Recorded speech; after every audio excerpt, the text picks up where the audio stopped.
masuk ke dalam posisi hanger. Dan dulu tarik aktif rollnya.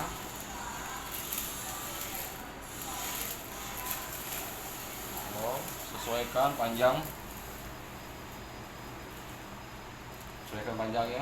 Setelah ini kita press karena posisi sudah on, dan ini selalu on. Kita press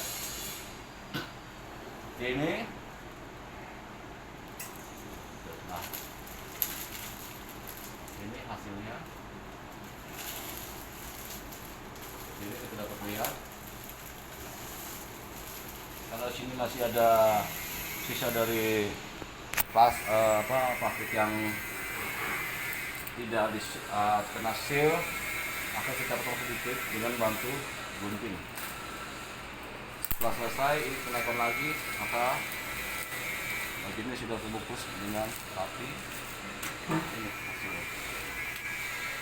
Jadi punggung-punggung ini sudah membentuk pundaknya, Oke.